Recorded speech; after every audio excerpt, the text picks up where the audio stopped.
Welcome to this Public Lab AMA session with Jen. The reason why I invited Jen over here is because of two things. The first thing is she has actually been building in public way before this term got popular. So honestly, it got popular because I just knew about it end of last year.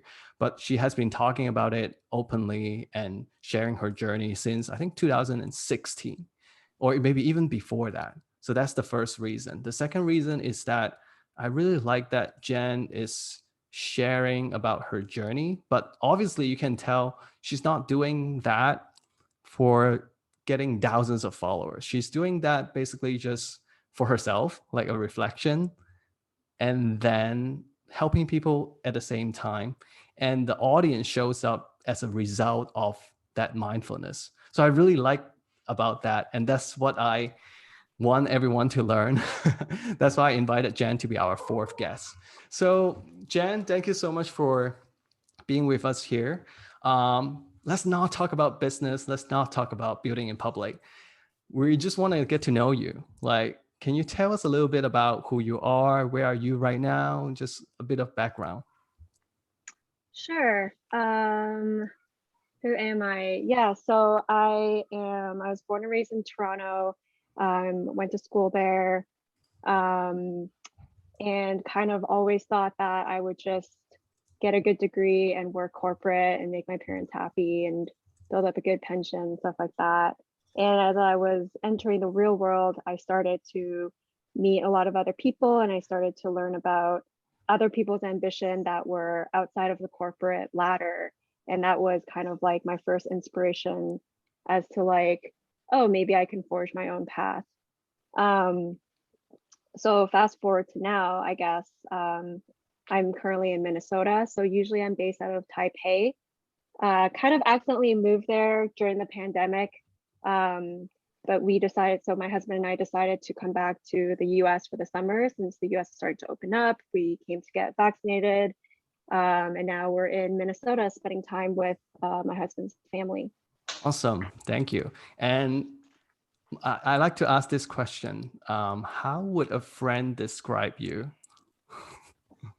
Yeah, I think that a lot of my friends, the ones that I've met, in before the last 2-3 years, they would probably say that I'm brave or courageous, I think, because it feels like every time we meet up, I'm just like, oh, by the way, I'm moving abroad, or I quit my job, or I started a company, or I'm, in the middle of France doing some random thing. So I think probably a lot of them kind of look at me and they're just like, I can't imagine like myself kind of like doing that and stuff. So I do hear a lot that my friends think I'm brave for like taking these big leaps and stuff. Mm. So why don't we talk about the big leaps? Like what actually happened there? Because I think maybe some of us here know about your journey, but maybe some of us don't. So what actually happened in the last few years? Sure. So super quick rundown. I started after graduating, I moved to San Francisco and I worked at Twitter for almost 4 years, and eventually left Twitter because I was burning out. The company had changed so much since going public. It definitely felt like working in corporate. And at the time, my roommate was working on her startup and she had taught herself how to code. And she was always kind of like, oh, you should join me. It would be so much fun. And so it was kind of perfect timing because I was getting tired of Twitter, and then I was seeing my friend work every day. So eventually I joined her. We went through the first batch of the YC fellowship program, and then we got into 500 startups. And so that whole journey for me was about a year before I decided to leave that company and actually just leave the States, leave SF. So I sold like probably 70% of my things. And I decided to go on a sabbatical and kind of like take a trip to like find myself, I guess. Because I realized that San Francisco, which is where I spent the last 5 years of my life, the culture wasn't resonating with me. Everything was so money driven. Everything was about numbers and what you were doing. You know, like I always tell my friends, like if you're at a party in San Francisco, like one of the first questions people will ask you is like, where do you work? Right. And then I would go to like New York or Toronto and I meet people and we can talk all night and work never comes up. And so I just kind of realized like I'm in a bubble and I need to like change things up. So they took a sabbatical where I was deliberately seeking experiences that were not tech related. So I didn't program for over a year and a half. During that time, I was, I tried living with a family and I was gonna nanny for them, see if I have like, I don't have any nieces or nephews or anything. So I thought maybe I would explore that. And then I tried working at a restaurant. I was bartending and being a waitress, and that was really cool. And then just like traveling around from that. And eventually I made my way back to Toronto. My husband and I got married. I was just happy to be back in Toronto where I grew up, but I didn't really have any desire to find a job. And for the first time, I was living in the country where I was born, so I didn't have to worry about a visa situation. So I just kind of took a few extra months off. When I was gone, React became a big thing. And so I was like, oh, I should learn this. And then I started freelancing.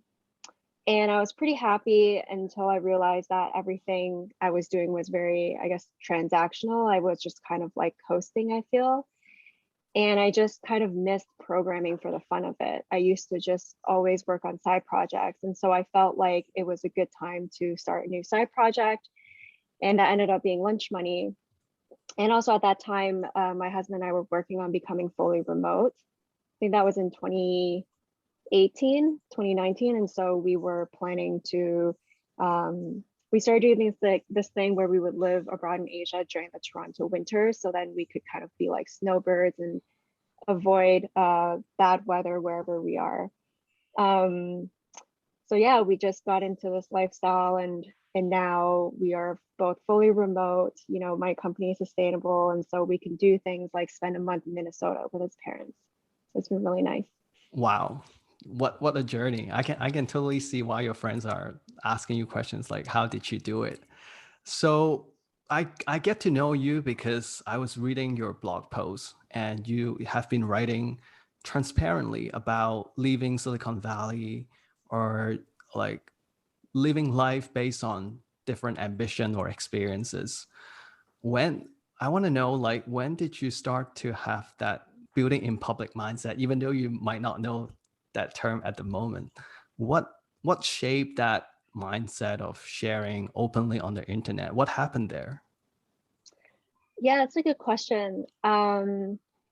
It definitely, I guess if you look at my blog, it really started when I decided to leave San Francisco. I think that was like a big thing because being an engineer and having a career in Silicon Valley it becomes a big part of your identity, your self-worth and like what you can accomplish and stuff. And so leaving all of that behind was definitely scary, but I was at a point where I couldn't see myself staying there anymore.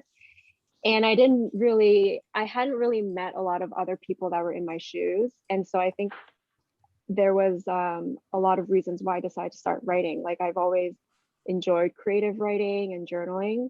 I used to have, other blogs. I think those blog posts are all archived in Dropbox somewhere. But a big reason is basically for me to capture my thoughts in that moment. So I wrote a pre-departure blog post where I was just kind of like, this is where I'm at before whatever I'm about to embark on. It would be interesting to read back on this later. And then at every step of the journey, I kind of like would reflect back. And so it's good for my own record keeping, but also I just want to demystify the thought process that goes into it. I don't want someone to think that I'm a spontaneous person, because I'm not a spontaneous person. I plan things out and I have a lot of like foresight and stuff. And so, yeah, I just wanted to demystify, journal for my own. And also like, because I was abroad, I know that a lot of like my friends and family wanted to know what I was up to, but it wasn't, back then it wasn't it wasn't feasible to kind of like keep everyone updated at the same time. And so writing a blog was really helpful for that too. Jen, it's lovely to meet you. And you've got a very fascinating story. I love the sabbatical you took and kind of had all these different experiences. So you mentioned originally when you left Twitter, you joined your friend and you went through YC and you went to 500 startups and so forth. So it seemed like at that point you had some, you know, the Y Combinator obviously gives you the infrastructure you need and some money to start off with. And I imagine 500 startups did something similar. Now with Lunch Money, are you bootstrapping it, or have you taken some outside money as well? And I'd love to hear more about the process around that. Yeah, that's a great question. I guess you could say I was a little bit jaded for my time trying to run a venture-backed startup because I am fully bootstrapping Lunch Money. And although I did consider taking some investment a few weeks ago, I'm deciding to just go fully 100% customer funded. I think during the startup days when we were trying to raise money and then trying to get the numbers up, like it's just impossible to keep up. It's kind of a vicious cycle. And actually the startup is still going on. My friend, she's still running it, and it seems like she's either raising money or like planning to raise money. So it just seems like very stressful. And also we were two Asian women in the VC world trying to raise money, and like that also was a whole experience in and of itself that I would not choose to have again, especially as a solo female founder. That's really interesting. Thanks for the question. Of course. Hey, nice to meet you, Jen.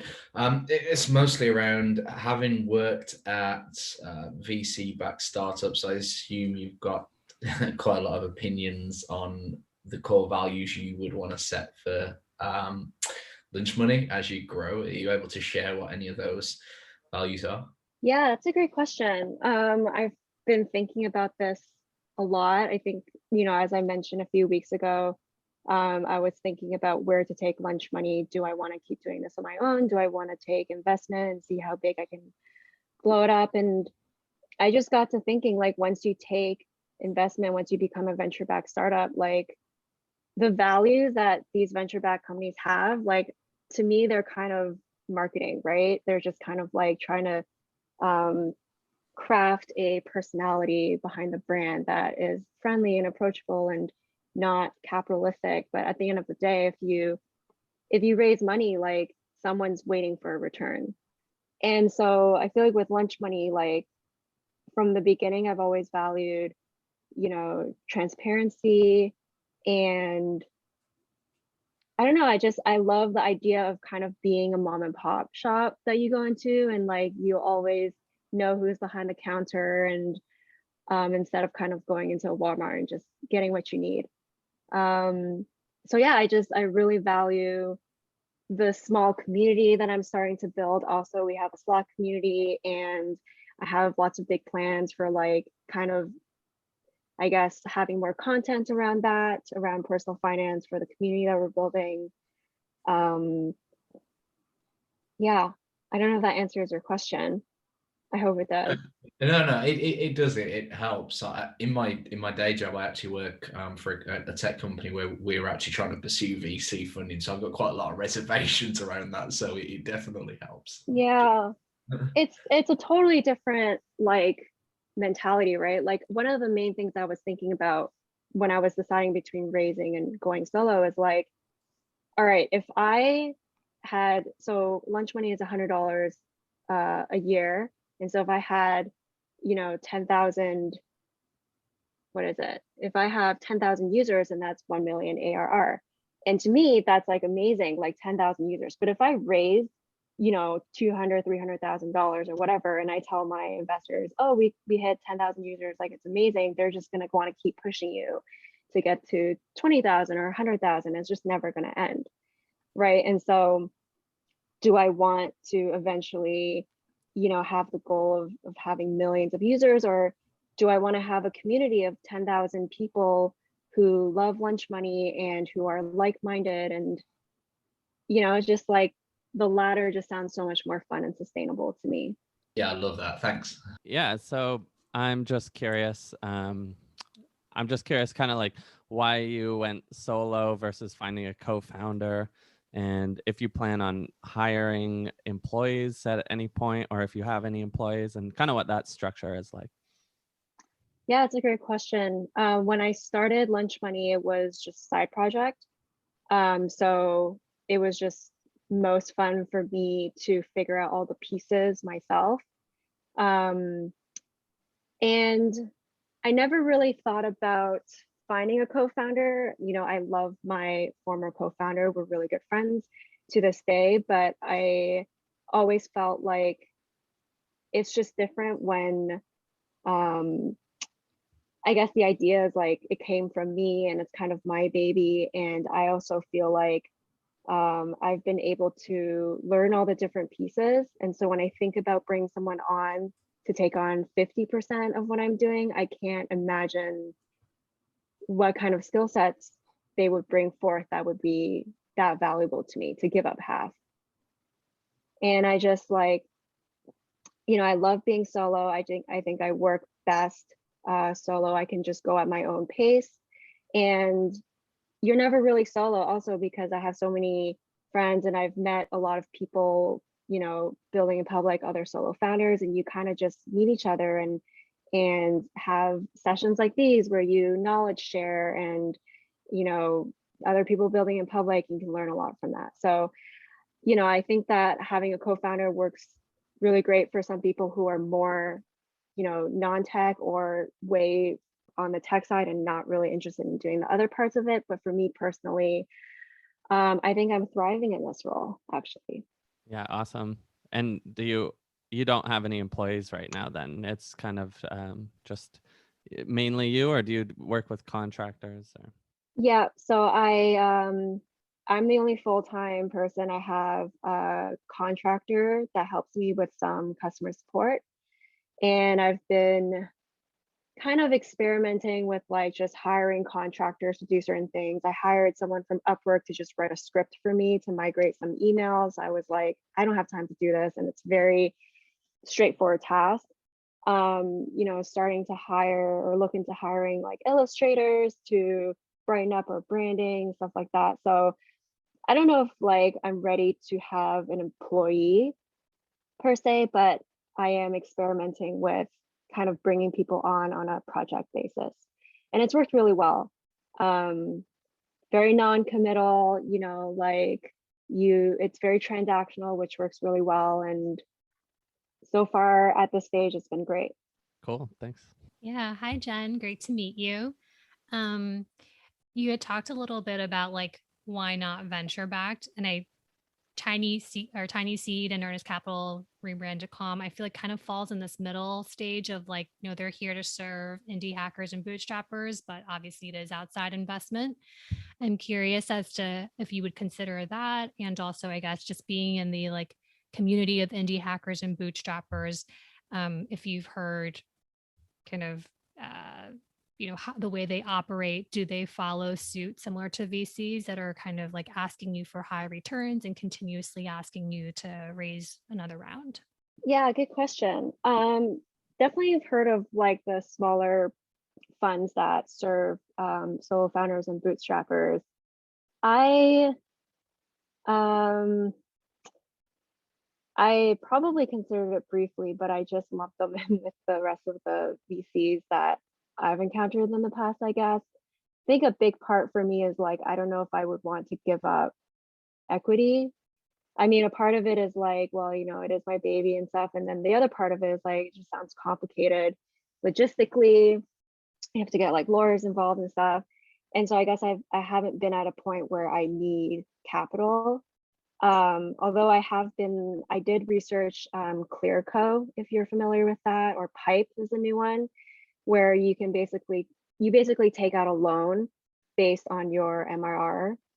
And I like that idea more because I don't know, I think it's it kind of like the onus is more on you to like set the pace and the tone of like what you're going to do with that money and what kind of return you want to get and like how much you want to pay for that loan in terms of like how much you want to like be in debt and stuff. So it kind of changes the equation and changes the game when you think about it that way versus someone else now is going to be giving you advice and opinion, and you kind of have to listen to them.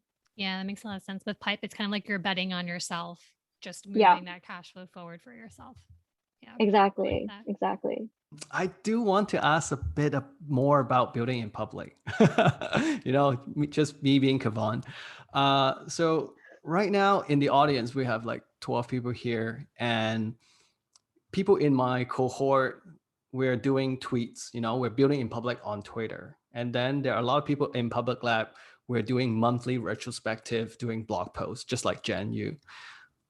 This is the two like obvious path to build in public. So I want to know, Jen, how do you think about finding your own medium to share these stories? Did you consider using Twitter to do more like day-to-day, week-to-week sharing? Yeah, it's a great question. I mean, I'm so all over the place. If you look at like, it's kind of embarrassing, but I definitely like have streaks where I'm just like, yeah, I'm like putting out blog posts and I'm tweeting a bunch. And then I kind of step away for like a few weeks and like decompress from it. But yeah, when I first started, like, I was already writing blog posts from my travels. So it kind of happened naturally that I started writing about lunch money, because I started it while I was abroad in Japan. And I guess as I was writing more and I was realizing that people were interested in this like kind of long form content. And so I tried to experiment with different topics. And I think I kind of hit a point where 2 or 3 of my blog posts did really well, and then it just kind of stopped, or I lost interest or something. And then I moved to Twitter, which was much more, I don't know, it's more ephemeral. It's less pressure. I think actually because so many of my early blog posts did well, that made me feel like I had to hit a home run every time. And honestly, that was really tiring, because I would end up spending an entire week on a blog post. Like I would write it out and then I would like read it 50 million times, and then I would sleep on it, and the next morning I would reread it, and it was just kind of an unhealthy cycle, to be honest. So since that happened, I've been experimenting with like other ways of like kind of keeping in touch with my audience, and Twitter was really great for that, because I feel like it was around that time that indie hacker people were like kind of migrating over to Twitter, and that was really cool to see. Yeah, and then in February, I wanted to start blogging again, but I wanted to alleviate the pressure from before. So I tried to do this like, okay, I set a goal that I felt was very attainable, which was I'm going to write a weekly retrospective every week in February. So I chose the shortest month of the year, and I just gave myself this very like simple task, and I did it, and it felt good. And I think a lot of people enjoyed reading the weekly retrospectives. One of the feedbacks that I got, which was really nice, is that someone wrote, oh, it sounds like when I read this in your voice, it sounds like you're telling me how you're doing, like as a friend. And I think that was like really good. Like you don't always have to perfect your tone and your word, just kind of like brain dump, just kind of pretend like someone, you haven't seen them in a week, and they're just like, I want to know everything. Like, I'm so interested in like what's going on in your business and stuff. And then you just write. Yeah. So I thought that I would keep that up, but honestly, after the 4th week, I was kind of just happy to have achieved that. And then I took a little break, and still am, I guess, 4 months later. Let's talk about the result a little bit, because I think a lot of people have this question in mind, like, okay, I understand why we need to write deep and transparent blog posts or tweets to attract like people around our authenticity. But does that really translate to something that can help your product or your business, like lunch money? So for me, it's straightforward because I built a building in public community. So like it's very relatable. But for you, Jen, does that happen? Your audience help your business? Yeah, in the beginning it did. In the beginning, like writing a blog post was very much my marketing strategy, and it worked because I would post it on Hacker News, and it may or may not reach the front page. And I think that a lot of the people that read Hacker News are similar to me, like tech oriented and kind of like excited about just kind of seeing like new contenders and like in a very like crowded space, I guess. And so the more I wrote, the more people were discovering me and my story. And I think it was inspirational to them. And then also they would sign up for lunch money. So in the beginning, like I was just thinking like, wow, like I hit the jackpot because all I have to do is write a blog post and then I'll get a few hundred more signups. But at a certain point that tapered off. I think that the hype died down and it was harder to come up with like punchy headlines or topics and stuff. And then, yeah, and I think I like personally burnt out from wanting to write the perfect blog post all the time. So in the beginning, it definitely helped me bring a lot of people onto lunch money. And it's interesting, like building in public, you know, a lot of people will do it because it moves the needle on the numbers. And at a certain point, it won't anymore. And who's going to keep writing and building in public if it's not going to serve you the way that you want your time to translate into like revenue numbers and stuff, right? And so I feel like that's kind of like also a phase that I'm in now too, is like I have to reflect like, okay, what do I want to do with my time and like what makes most sense. I don't think it makes as much sense right now for me to spend, you know, a few hours on a blog post, even though I think it would be really good for the community. Just, you know, the phase that I'm in now, but I do have like a long list of topics that I want to write about one day when maybe I'm in a different phase and I'm more like, okay, you know, this is what we've accomplished, this is what I've accomplished, and like this is how I did it, and kind of like write a whole thing. So I don't know, maybe one day it'll turn into like an ebook or a course or whatever, whatever is hot when that time comes. I definitely see the latest like really popular building in public post on Indie Hacker is about like why people fade out from building in public as they gain success. So I think you just touch upon that a little bit. Thanks for that. I actually think it's a little bit relevant to what you just said of why some people fade out. And I think it's because one of the things I've come across recently is one of my direct competitors for my platform ended up following me. I don't know how I felt about that because I'm kind of, I'm sorry about my Slack notification. I'm kind of giving away a lot of sensitive information of what decisions I'm making and being open and transparent. So I worry that they would then be able to easily outmaneuver me, that they can steal my new genius idea that I've just come up and shared with everyone. So, I mean, have you ever thought or worried about that, or how have you handled that situation? Yeah, it's a great question. Yeah, that's definitely another thing too, is like competitors and kind of like exposing too much of your revenue numbers and stuff. It's just not good to put yourself in such a vulnerable position. Let's see, what was I gonna say? Yeah, I think that a big part of why I decided to stay solo is because it doesn't make sense for me to worry about competitors, right? Like if I'm just trying to get 10,000 users, like I can guilt-free take that from like Mint or YNAB or whatever, you know, 10,000 users, like a rounding error for them. But if I was raising money, then it would be much more top of mind, like what my competitors are doing. Like I almost have to, you know, read into them as much as they might be reading into me. And I went through that for a little bit. You know, it's definitely a crowded space, personal finance management.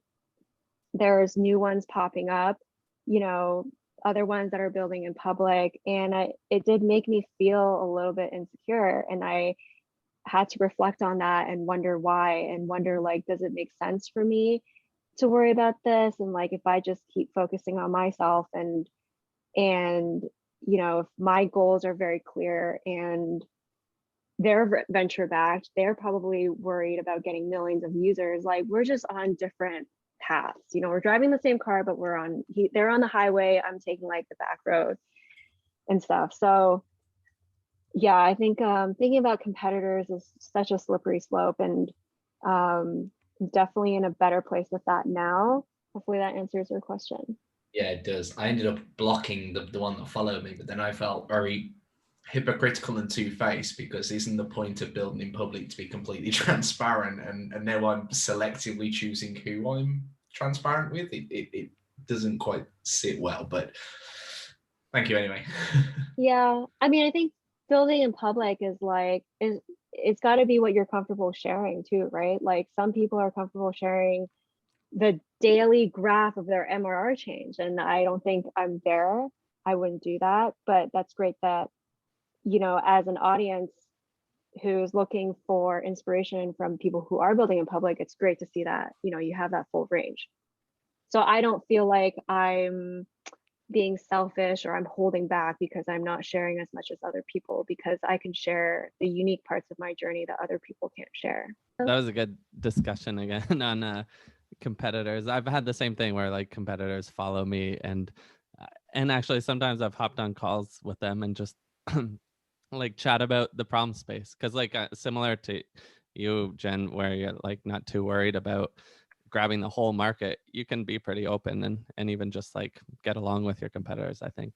But yeah, my question is kind of around marketing channels. Like what are you finding is working best for you, and has it been consistent from the start, or has it evolved over time? It sounded like you were using blog posts like you were saying early on, but has that shifted for you?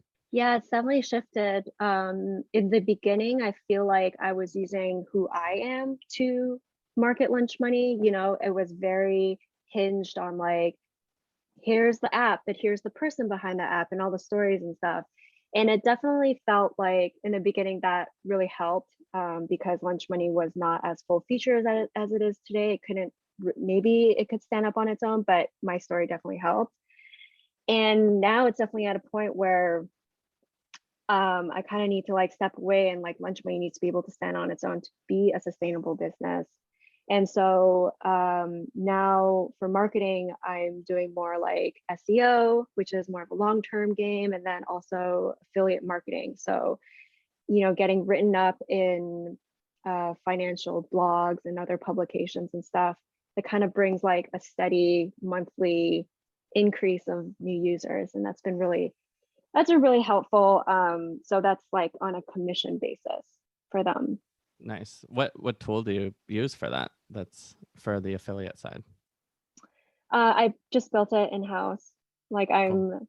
I'm still at a point where I don't want to like pay for services, and I just modified my existing referral program to also handle affiliates. Very cool. Thanks.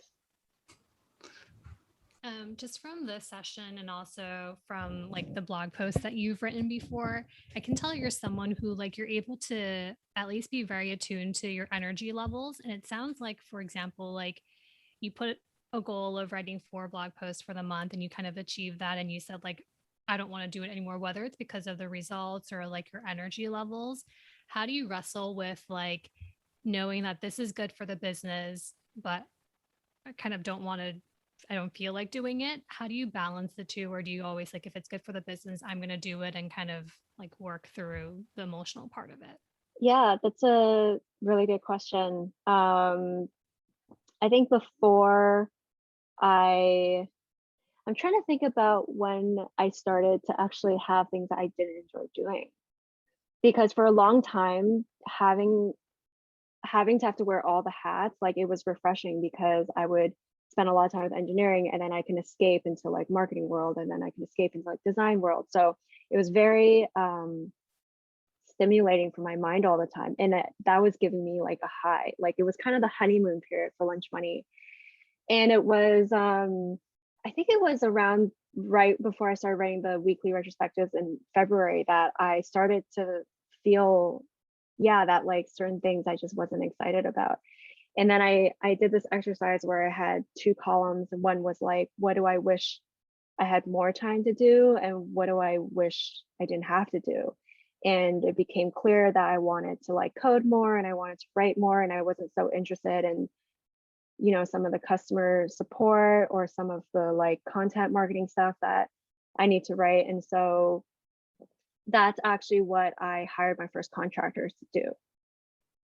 So it was good that I had the experience of doing it. I know what works and what doesn't, and then I can hire someone to kind of like, who's better at it than me, or who, the experience of doing whatever task I don't want to do could help them further their own career, their own journey. And so it's kind of like the perfect relationship. And so that's what I'm trying to do basically. It's like I'm at a point where if I don't really want to do something, then I can hire someone to do it. Awesome. Super helpful. Thanks so much for sharing your story, Jen. This is really helpful. I wanted to know, as you're building in public or putting out content, who is your audience that you're speaking to? Is it those who would be potential customers, like target persona? Is it people more interested in the tech, behind the scenes stuff, a mix? And has that changed for you as you've been building Lunch Club?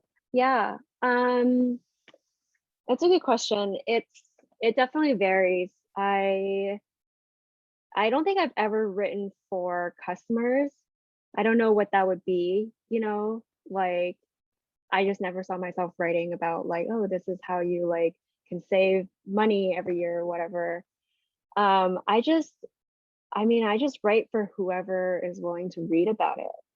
Like if my travel blogs, like the topics are all over the place. I have one where I talk about the interesting things in like Estonia, because I realize like maybe a lot of people don't go to Estonia, but it's really cool. And so maybe I'll like kind of show some of the cool things that you can do. And then another blog post, I broke down all my finances during my sabbatical. And so I feel like that, I definitely didn't write that for myself, although it was really fun to like dig through all the numbers. But I know that a lot of my friends are like, how much did everything cost? Like, it just seems like that would be so difficult. And so I feel like whenever I write, it's mostly to demystify, like, hey, it's not as scary as you think, or hey, like, you don't have to stay at a 4-star hotel every night, or here are some other, maybe you'll meet a friend and you end up crashing with them for a week or something. So just kind of like,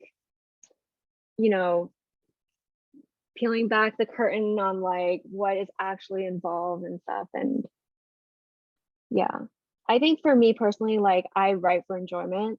So if someone was like, hey, you need to write an article and it needs to get like 100 new users, like I would, let's hire someone to do that, because that doesn't sound fun to me. Makes sense. Awesome. Thank you. Yeah, I was just curious, has Lunch Money always been growing?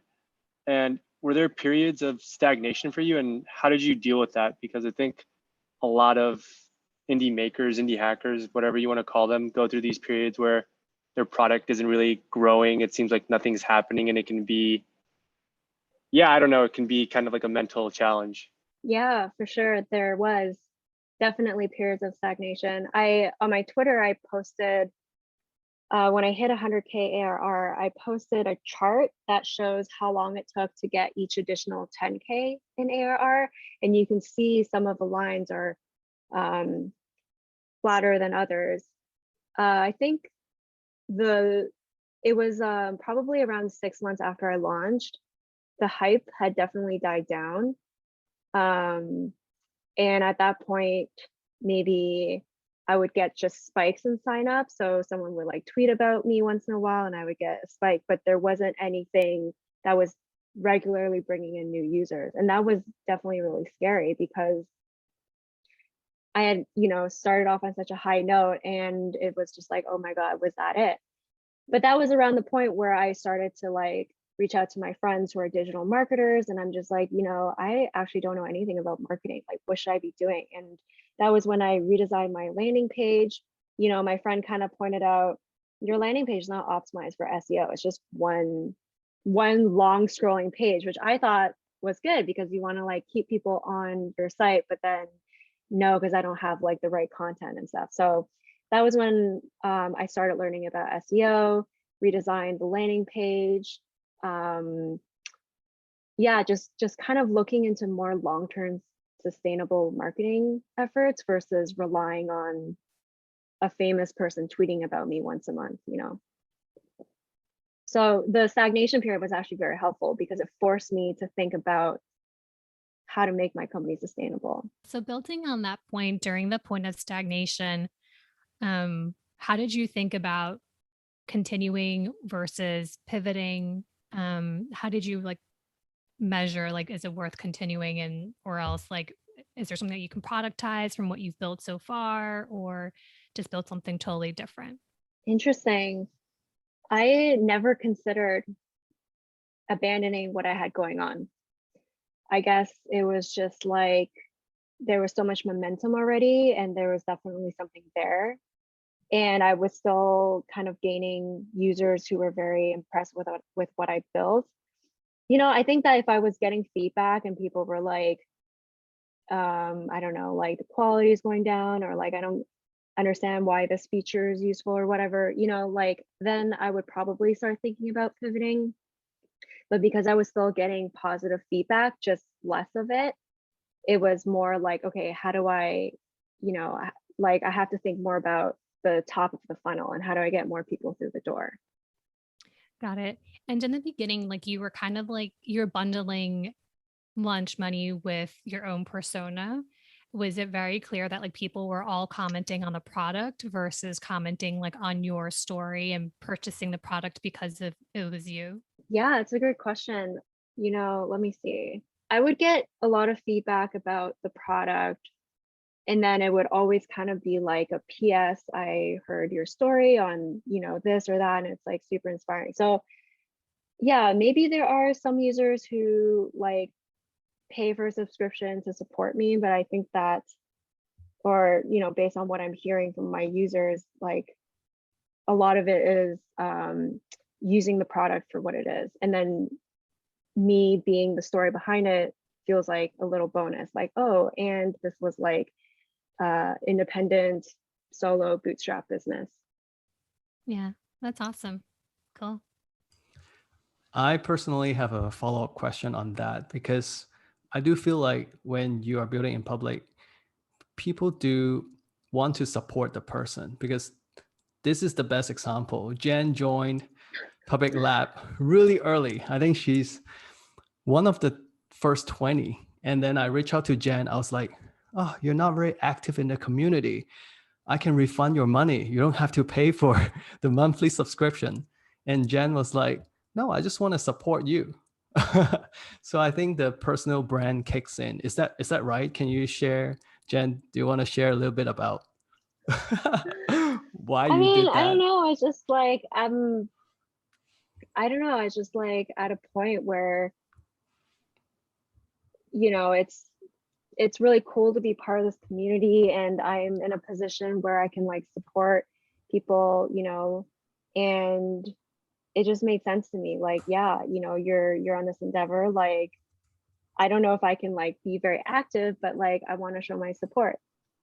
And I do that with a few other, you know, like Women Make is another one that I support, but I'm not very like active there.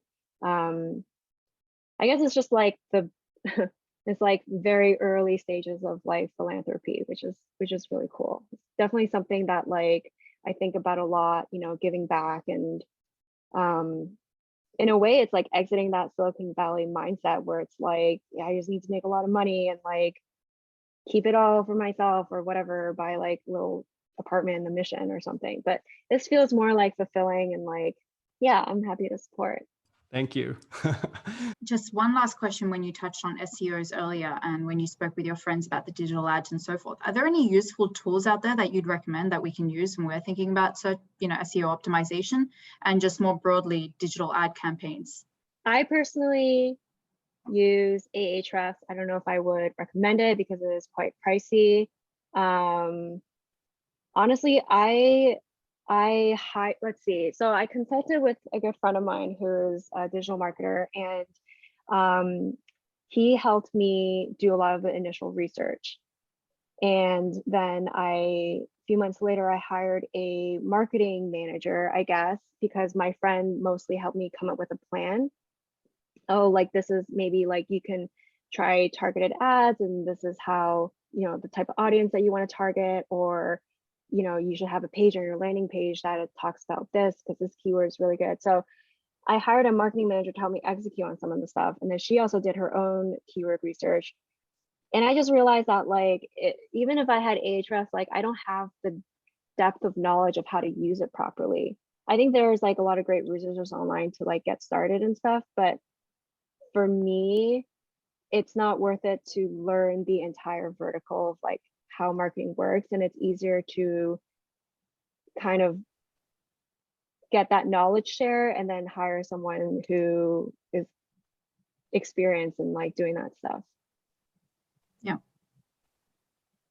Okay, that's Yeah, right. but there are actually there is someone, his name is Alan Silvestri, Guerrilla Marketing or something on Twitter, but he I reached out to him and he actually created this video where he did very simple keyword research for lunch money, and then he posted a video about it of how he uses Ahrefs, and I thought that was like super useful. So I'll send the link to Kavan and then maybe you can share it. All right. Hey, Jen, just last question from me, because thank you so much for sharing all your knowledge and journey. If we want to follow you more, what are some things you're doing right now? Are you solely working on lunch money, or do you have other projects we can also check it out? Oh, no, it's just lunch money. Lunch money is a very big time thing. So, I mean, yeah, I don't have time to do anything else. Yeah, you can follow Lunch Money on Twitter or me on Twitter, lunchbag. But yeah, this summer I'm just kind of like balancing work and like spending time with like friends and loved ones because you know we haven't seen each other in so long. Awesome. Thank you. So yeah, I guess we wrap up our session. Thank you so much, Jen, for Yeah. joining us today. Thank Super you awesome. everyone for like, you know, taking time out of your day to hear about my story. It's very humbling for sure. And if you have any other questions, like feel free to reach out. Email is probably best. I'm not very good with Twitter DMs. Yeah, Janet knows our ritual, which is picture time. My favorite nice. moment. So if you're here, if you can turn on your camera, that would be great.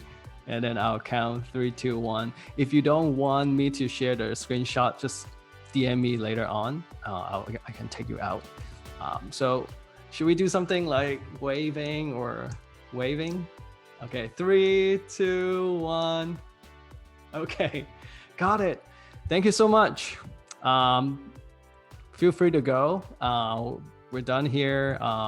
We have our next speaker end of the month, so maybe you can join us again. Thank you so much, Jen.